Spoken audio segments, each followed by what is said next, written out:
പ്രിയമുള്ളവരെ, നമ്മളിപ്പോഴായിരിക്കുന്നത് ഇങ്ങനെയൊരു വഴിയോര കുരിശുകൾ ഉള്ള ഒരു സ്ഥലത്താണ്. ജർമ്മനി, സ്വിറ്റ്സർലൻഡ്, ഓസ്ട്രിയ അതുപോലെയുള്ള മറ്റ് യൂറോപ്യൻ രാജ്യങ്ങളിലൊക്കെ നമ്മൾ സഞ്ചരിക്കുമ്പോൾ നമുക്കിതുപോലെ വഴിയോരത്ത് നമ്മുടെ നാട്ടിലെ കുരിശു പള്ളികൾ പോലെ ഇവിടെയും വഴിയോരത്ത് ഇങ്ങനെ കുരിശുകൾ കാണുവാൻ സാധിക്കും. ഒരു വില്ലേജിലൊക്കെയാണിത്, വില്ലേജ് ഭാഗത്തൊക്കെയാണ് കൂടുതൽ കാണുന്നത്. അവിടെയൊക്കെ കൂടുതൽ ആളുകൾക്ക് ദൈവാനുഗ്രഹം, ആളുകൾക്ക് നടന്നു പോകുമ്പോൾ ഇവിടെ നമുക്ക് ബെഞ്ചിട്ടിരിക്കുന്നത് കാണാം. ഇവിടെ വന്നിരിക്കുക, ഒരു മിനിറ്റ് ധ്യാനിക്കുക, പ്രാർത്ഥിക്കുക, ഒരു ദൈവാനുഭവം.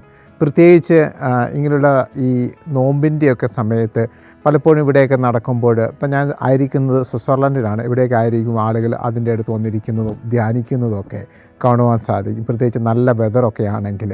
അപ്പം പ്രത്യേകിച്ച് യൂറോപ്പിൻ്റെ രാജ്യങ്ങളിലൊക്കെ ഈ വഴിയോര കുരിശുകൾ നമ്മുടെ നാട്ടിലെ കുരിശുപള്ളികൾ പോലെ കാണും. അതൊരു നല്ലൊരു അനുഭവമാണ്.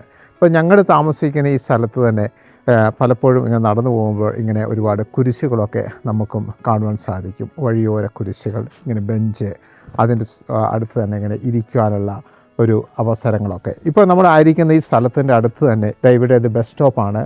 ബസ് സ്റ്റോപ്പിൻ്റെ അടുത്താണ് ഈ കുരിശ്.